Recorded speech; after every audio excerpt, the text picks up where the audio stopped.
Aujourd'hui, petite vidéo coup de gueule. On nous explique que la masculinité est toxique, oppressive, un danger pour la société.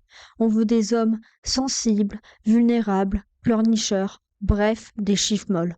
Mais posons-nous une vraie question. Est-ce qu'un couple peut tenir avec un homme déstructuré et une femme à son summum de féminité? Est-ce que patriarcat rime vraiment avec masculinité? Un homme à son apogée de masculinité et une femme pleinement féminine, c'est le couple qui fonctionne le mieux. Pourquoi? Parce que les énergies s'équilibrent. Une femme féminine recherche un homme qui l'élève, qui la rassure, qui lui donne une stabilité. Et un homme véritablement masculin protège, soutient, mais surtout valorise sa femme. Regarde bien les couples solides. L'homme n'a pas peur d'être un homme. Il ne rabaisse pas sa femme, au contraire, il la met sur un piédestal. Il assume son rôle de protecteur et de pilier, ce qui permet à sa femme d'être pleinement féminine. C'est le modèle qui fonctionne parce qu'il respecte la complémentarité naturelle entre les sexes. Maintenant, mettons un homme déconstruit avec une femme à son sommet de féminité. Résultat, une catastrophe. Cet homme ne protège pas, ne prend pas de décision, n'impose aucun cadre. Il ne rassure pas sa femme, donc elle est en insécurité permanente. Il est dans la soumission constante et plus il se soumet, plus il perd l'attraction de sa partenaire. Dans une situation extrême, imagine un couple dans la rue face à une agression. L'homme déconstruit ne fait rien. Il hésite, il panique, il se cache. Son excuse? La violence, c'est mal. Résultat, sa femme n'a aucune protection et perd totalement confiance en lui. Les femmes qui ont un haut degré de féminité ne veulent pas d'un compagnon fragile. Elles veulent un homme qui a de la colonne vertébrale, qui assume d'être masculin et qui ne se laisse pas dicter son rôle par des idéologies mortifères. Si certaines femmes veulent des hommes effacés et soumis, qu'elles les prennent. Mais le problème, c'est qu'on veut obliger tous les hommes à devenir ainsi. Ces idéologies cherchent à détruire la masculinité sous prétexte de lutter contre une oppression imaginaire.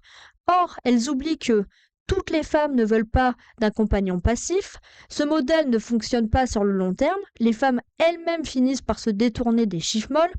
La vraie égalité, c'est de laisser les hommes être masculins et les femmes être féminines sans forcer une homogénéisation absurde.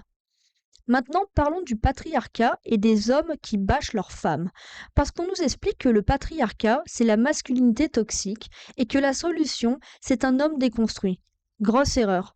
Un homme vraiment masculin ne contrôle pas sa femme, ne l'étouffe pas, ne la cache pas sous une bâche. Il est sûr de lui, donc il n'a pas besoin de rabaisser sa femme pour se sentir puissant. Il n'a pas peur de sa féminité, il la célèbre.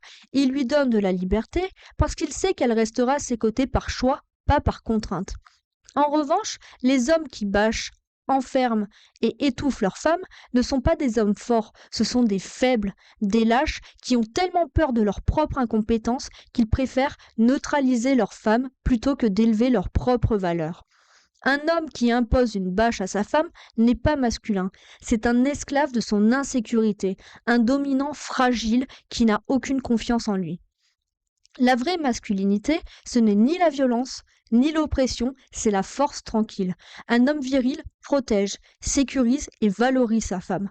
Une femme pleinement féminine a besoin d'un homme qui assume son rôle.